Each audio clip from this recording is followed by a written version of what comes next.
Hello students, good morning all of you.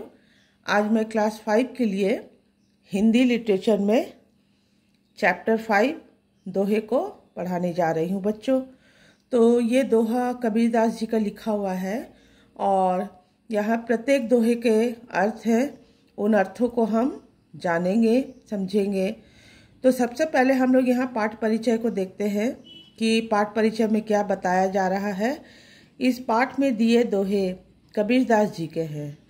जैसा कि मैं अभी आपको बताई हूँ कि ये दोहा जो है ये कबीरदास जी का लिखा हुआ है। कबीरदास जी साधु का जीवन जीते थे। किसका जीवन जीते थे? साधु का। कहने का मतलब है कि उनको सादगी का जीवन बहुत पसंद था। उन्हें दुनिया की बाहरी चमक दमक पसंद नहीं था और बिल्कुल वो सादा जीवन जीते थे। उनके प्रभावशाली व्यक्तित्व के कारण उन्हें पूरी दुनिया में प्रसिद्धि मिली। प्रभावशाली व्यक्तित्व कहने का मतलब है कि कबीरदास जो थे वो एक बहुत बड़ी कवि थे, ठीक है। और अपनी कविताओं, अपनी दोहों के कारण उन्हें पूरी दुनिया में बहुत ख्याति मिली थी, बहुत नाम हुआ था उनका। वे हमेशा कर्म में विश्वास करते थे और यही उपदेश दूसरों को भी देते थे। कबीरदास जी कर्म को प्रथम स्थान देते थे और यही उपदेश जो था, यही शिक्षा जो थी वो दूसरों को भी देते थे कि अपने काम को हमेशा आगे रखना चाहिए और अपने काम को निरंतर करते चले जाना चाहिए। तो हम लोग दोहे को शुरू करते हैं। काल करे सो आज कर, आज करे सो अब, पल में प्रलय होएगी, बहुरी करेगा कब। कबीरदास जी कहते हैं कि हमारे पास समय बहुत कम है। जो काम कल करना है वो आज करो और जो आज करना है वो अभी करो, क्योंकि पल भर में प्रलय हो जाएगी, फिर आप अपने काम को कब करेंगे। कहने का अर्थ है कि हमारे पास समय बहुत ही कम है। जो काम हमें कल करना है उसे आज कर लीजिए और जो काम आज करना है उसे अभी तुरंत कर लीजिए, क्योंकि कोई नहीं जानता कि किस पल पूरा संसार नष्ट हो जाएगा, सब कुछ खत्म हो जाएगा। और अगर सारा संसार नष्ट हो गया तो हम अपने काम को कब करेंगे। यही उनके कहने का अर्थ है। तो अपने काम को तुरंत करना है, छोड़ना नहीं है। कल के काम को आज करना है और आज के काम को अभी करना है। फिर कहते हैं, दुख में सुमिरन सब करे, सुख में करे न कोय, जो सुख में सुमिरन करे, दुख काहे को होय। कहने का अर्थ है कि दुख में हर इंसान ईश्वर को याद करता है, लेकिन सुख में सब ईश्वर को भूल जाते हैं। अगर सुख में भी ईश्वर को हम याद करेंगे तो दुख कभी आएगा नहीं।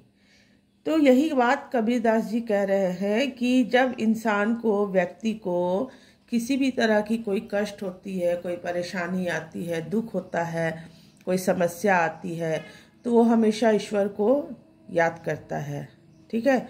लेकिन सुख जब होता है तब मनुष्य जो है वह ईश्वर को भूल जाता है। लेकिन ऐसा नहीं होना चाहिए।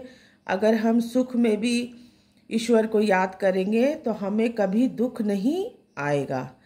अक्सर क्या होता है ना बच्चों की, इंसान जो है वह ईश्वर को भूल जाते हैं। जब उनके पास हर सुख सुविधा होती है, किसी तरह का कोई कष्ट परेशानी नहीं होती है, सब तरह का सुख होता है, तो वो ईश्वर को याद नहीं करता है। और इसकी जगह अगर उसे किसी तरह की परेशानी, समस्या आती है तो वो ईश्वर को याद करने लगता है। लेकिन हमें क्या करना है? हमें सुख में भी ईश्वर को याद करना है। अगर हम सुख में भी ईश्वर को याद करेंगे तो हमें कभी कोई दुख, कोई परेशानी नहीं आएगी। साधु ऐसा चाहिए जैसा सूप सुभाए, सार सार को गही रहे, थोथा दय उड़ाए। कबीरदास जी कहते हैं कि एक सज्जन पुरुष में सूप जैसा गुण होना चाहिए। सूप कहने का अर्थ है बच्चों कि अनाज फटकने वाला जो सूप होता है, ठीक है, ये प्रत्येक के घर में पाया जाता है। तो सूप का क्या काम है? सूप में जब अनाज को फटका जाता है तो वो क्या करता है, वो दानों को अलग करता है और छिलके को अलग कर देता है।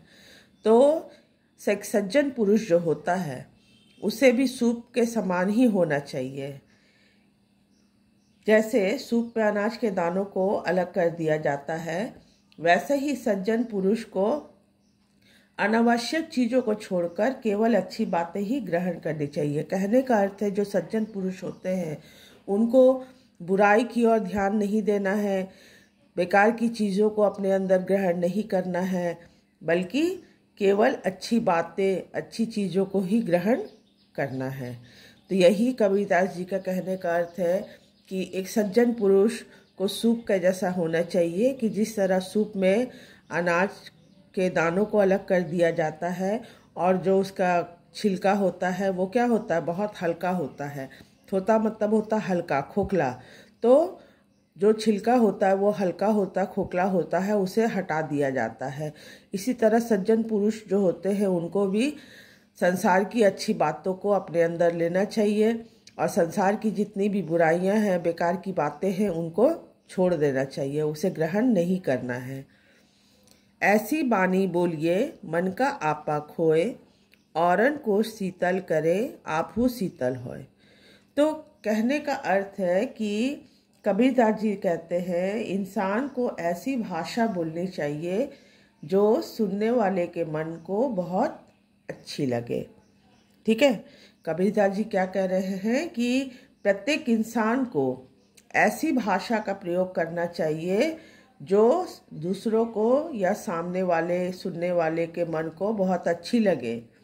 ऐसी भाषा दूसरे लोगों को तो सुख पहुंचाती ही है, इसके साथ खुद को भी बड़े आनंद का अनुभव होता है। तो कबीरदास जी यही कह रहे हैं कि हमारी बोली जो है, हमारी भाषा जो है ऐसी होनी चाहिए जिससे सामने वाले के मन को भी खुशी होए, उनके भी मन को सुख मिले, उन्हें भी अच्छी लगे। हमें कटु वचन नहीं बोलना है, ठीक है, कठोर बोली नहीं बोलना है। तो ऐसी बोली बोलना है जिससे कि दूसरों को तो सुख मिले, खुशी मिले, साथ ही साथ खुद को भी सुख मिले, खुद को भी आनंद का अनुभव हो। ठीक है, अगर हम किसी से कोई कठोर वचन कहते हैं, कोई कटु वचन कहते हैं, तो क्या होता है कि सामने वाले के मन को बहुत दुख होता है, तकलीफ होती है।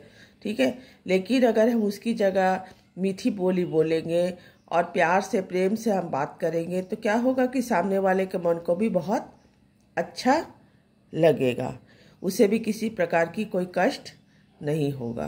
तो यही बात कबीरदास जी कह रहे हैं कि हमें अपनी भाषा का जो प्रयोग हम करते हैं, हमें अपनी भाषा, अपनी बोली को सही करना है। हमें मीठी बोली बोलना है, कटु बोली नहीं बोलना है।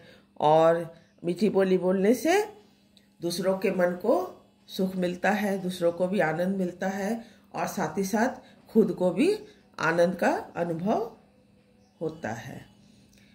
फिर कहते हैं साई इतना दीजिए जामे कुटुम समाए, मैं भी भूखा ना रहूं साधु ना भूखा जाए। तो फिर कबीरदास जी कहते हैं कि हे प्रभु, मुझे ज़्यादा धन और संपत्ति नहीं चाहिए, मुझे केवल इतना चाहिए जिसमें मेरा परिवार अच्छे से खा सके, मैं भी भूखा ना रहूं और मेरे घर से कोई भूखा ना जाए।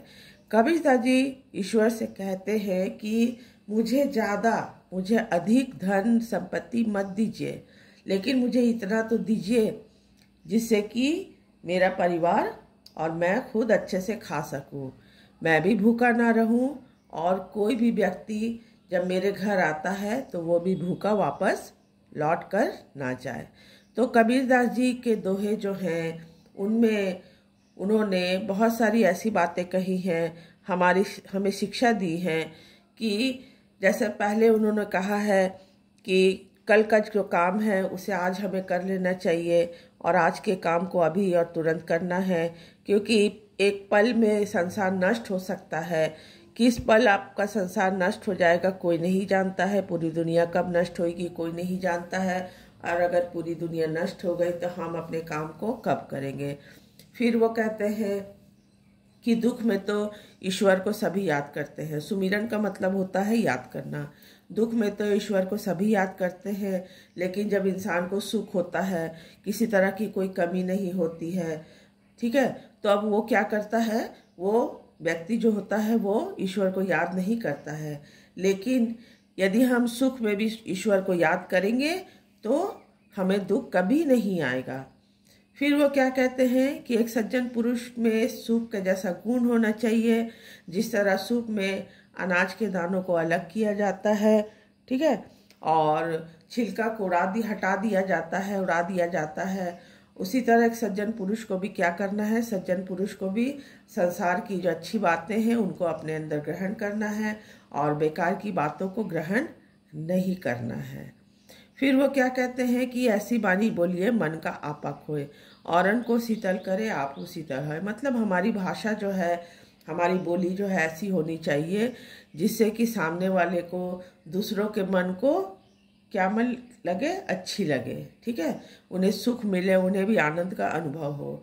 और ऐसी भाषा दूसरे लोगों को सुख पहुंचाती है और इसके साथ ही साथ हमारे खुद के मन को भी वो क्या करती है, आनंद का अनुभव कराती, मतलब हमें खुद को भी सुख देती है, ठीक है। तो हमारी भाषा, हमारी बोली से दूसरे जो होते हैं वो संतुष्ट हो, ऐसी बोली, ऐसी भाषा का प्रयोग हमें करना चाहिए। फिर क्या कहते हैं कि साई इतना दीजिए जामे कुटुंब समाए, मैं भी भूखा ना रहूं साधु ना भूखा जाए। फिर ईश्वर से कहते हैं कि हे ईश्वर, हे प्रभु, मुझे इतना धन और संपत्ति दीजिए कि मेरे और मेरा परिवार सुख से रह सके, अच्छे से खा पी सके। मुझे अधिक धन संपत्ति नहीं चाहिए, केवल इतना चाहिए जिसमें कि मेरा परिवार अपना जीवन अच्छे से व्यतीत कर सके और मैं भी भूखा ना रहूं और कोई व्यक्ति भी मेरे घर से भूखा वापस लौटकर ना जाए। तो कबीरदास जी थे वो एक बहुत प्रसिद्ध, बहुत बड़े कवि थे। उनके हर दोहे में बहुत सारे अर्थ हैं और कबीरदास जी तो थे वो बिल्कुल सादा जीवन व्यतीत करते थे, ठीक है। उनको दुनिया के बाहरी चमक दमक से कोई लेना देना नहीं था और वो जो थे अपने काम को हमेशा प्रथम स्थान दिया करते थे और अपने काम में विश्वास करते थे। और यही उपदेश जो था वो दूसरों के लिए भी था कि जो काम होता है उसे आपको अपने जीवन में आगे रखना है, काम से पीछे हटना नहीं है, ठीक है, और अपने काम को तुरंत करना है, उसे छोड़ना नहीं है। अगर आप ऐसा करेंगे तो आप बहुत सुखी रहेंगे। और कबीरदास जी जो थे वे भी हमेशा अपने काम को हमेशा आगे रखे और अपने काम को तुरंत करते चले गए और इसी कारण वो क्या थे, वो दुनिया में एक बहुत प्रसिद्ध व्यक्ति के रूप में उभर कर सामने आए और एक बहुत प्रसिद्ध कवि के रूप में सामने आए, ठीक है ना। तो इस दोहे में कबीरदास जी दूसरों को यही उपदेश दे रहे हैं और बहुत सारे जो ये दोहे हैं, इसके अलावा भी कबीरदास जी ने बहुत सारे दोहे लिखे हैं, ठीक है। तो यहाँ जो भी दोहा दिया गया है, हर दोहे के अर्थ को हम लोगों ने जाना, इसे समझा कि कबीरदास जी क्या कहना चाह रहे हैं और प्रत्येक दोहे में उन्होंने शिक्षा दी है, उन्होंने उपदेश दिया है कि हम जो व्यक्ति हैं हमें क्या करना है, कैसे करना है, ठीक है। तो दोहे पाठ को बच्चों आप लोगों ने सुना, इसे जाना, इसके अर्थ को आप लोग सुने, इसको आप लोग समझे और इस पाठ को आप लोग अच्छे से पढ़ें और दोहे को जाने कि प्रत्येक दोहा में क्या बताया जा रहा है, क्या अर्थ है, ठीक है। और इसके आगे का जो भी वर्क है मैं फिर आपको नेक्स्ट क्लास में बताऊंगी। Thank you.